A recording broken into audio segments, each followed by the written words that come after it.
Ассалаумағалейкум құрметті достар. Бүгін сіздерге сары майдың пайдасы туралы айтып беретін боламыз. Сондықтан видеоны аяғына дейін көріп, каналға жазылып, лайк басып кетіңіздер. Сары май әр адамның күнделікті рационында өте қажет. Сары майдың пайдасы неде? Сары май бұл сүт майының концентраты, ал сары май жылудың негізгі көзі. Майдың бұл қасиеті әсіресе суық мезгілде тиімді. Әрине, сары май өте жоғары калориялы, 730 граммға 100 ккал сипатталады. Сонымен қатар май ағзаға оңай сіңеді. Бірақ сары майдың бұл қасиеттері бізге де пайдалы болуы мүмкін. Дәстүрлі нан мен май сэндвичі таңғы асқа өте ыңғайлы. Май салмаққа әсер етпейді. Егер ол күніне 1 граммнан 30 граммға дейін болса, тіпті сымбатты әйелдері шетте қалмайды. Витаминдердің құрамына келсек, майдың құрамында А, Д, Е және К дәрумендері терінің жұмсақтығына, шаштың сұлулығына және тырнақтың денсаулығына айтарлықтай әсер етеді.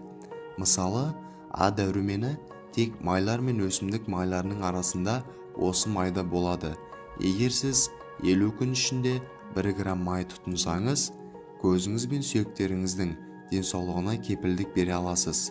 Суық мезгілде иммунитетті арттыратын майдың мөлшерін 60-70 граммға дейін арттырған дұрыс.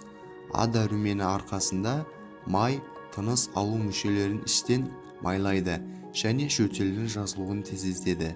Е дәрумені сонымен қатар қан тамырларын тазартады және нығайтады және шаршауды да жеңілдетеді. Көңіл күйге де әсер етеді. Шоколадтың құрамында серотонин, бақыт гормоны бар екенін бәрі біледі. Дегенмен, бұл гормонның сары майда да кездесетіні әрқашан белгілі емес. Серотонин көңіл күйді көтеріп қана қоймайды, сонымен қатар ұйқыны реттейді және ауру мен аштық сезімін басады. Ми қалай жұмыс істейді? Сүттегі май адам ағзасының жасушалық метаболизмі үшін өте маңызды. Мұндай қосылыстар әсіресе мида жиі кездеседі. Егер сіз майды толығымен кесіп тастасаңыз, бұл мидың жұмысына кедергі келтіруі мүмкін. Бұл ақыл мен ойға теріс әсер етуі мүмкін. Холестерин. Біз холестерин тұжырымдамасын ұзақ уақыт бойы зиянды зат ретінде қарастырдық. Алайда қалыпты мөлшерде холестерин біздің ағзамызға қажет. Bir күн ішінде стандарт ретінде шамамен 30 грамм сары майды тұтыну арқылы сіз ағзадағы холестериннің қажетті мөлшерін азайта аласыз. Кейінгі жылдары көбірек адамдар сары майды жемейді. Себебі оның құрамында холестерин бар деп ойлайды. Дегенмен біз бұл өнімнің біз білмейтін көптеген артықшылықтарын бар екенін анықтадық. Сарапшылардың пікірінше, сары майдың пайдасы өте зор болып табылады. Ол сондай-ақ күйдірілген, яғни балқытылған күйде пайдалы. Құрамында А, Е және К дәрумендері бар, дейді сарапшылар. Токоферол антиоксидант болып табылады. Ол денені әртүрлі радикалдардан қорғайды және қартаюды бәсеңдететін элемент болып табылады. Ал қаныққан май қышқылдары организмдегі гормондардың синтезіне тікелей қатысады. Мұнда майды диетадан дереу алып тастау және оны ағзадан шығару қауіпті. Д дәрумені кальцийдің сіңуін қамтамасыз етеді. Әрине, сары майдың құрамында холестерин бар, бірақ холестерин ешқашан жаман болмайды. Егер ол белгілі бір мөлшерде болса, онда бұл организм үшін таптырмас зат.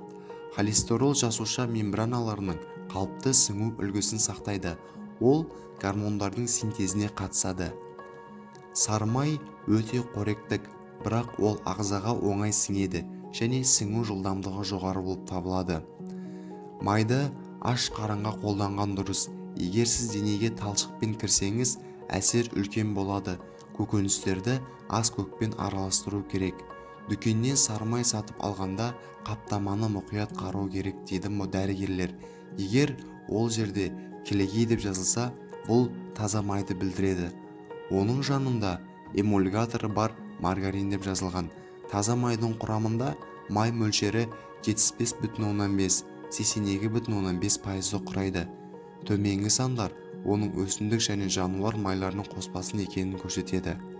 Майдың құрамында көп калория бар екенін және сіз оны тиісті мөлшерде тұтынуыңыз керек. Сондықтан бұл калория денеге күш-қуат беріп, зиян келтірмейді. Мысалы, гипотермиядан сақтану үшін таңертең сары майды жеген дұрыс. Май емес жасушалар уақытында жаңармайды, әсіресе жүйке тіндері мен ми жасушалары.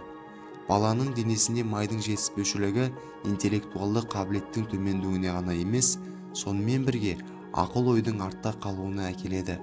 Студенттердің академиялық қабілеті мен оқу қабілеті төмендейді.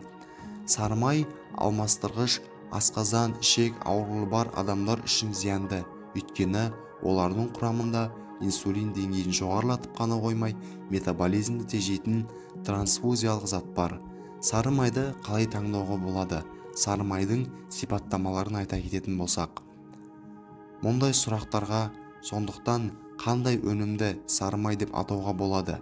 Ең алдымен, оның майлылығы кемінде 82,5% болатын табиғи кремнен дайындалу қажет.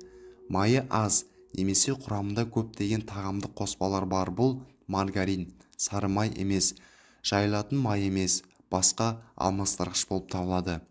Сары май пайдалы қасиеттерін сақтау үшін фольгаға оралған кезде жақсы қолданылады. Сонымен қатар, пергамент қағазында көптеген дәрумендер жоғалады, ал май кіретін жарықтың әсерінен тотығады.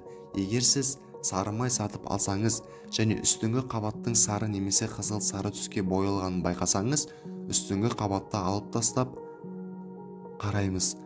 Майды қараңғы жерде немесе тоңазытқышта сақтау керек, ал температура 12 градус Цельсийден аспауы керек. Шыны ыдыстарды пайдаланбаңыз, себебі олар күні бойы пайдалылығын жоғалтады.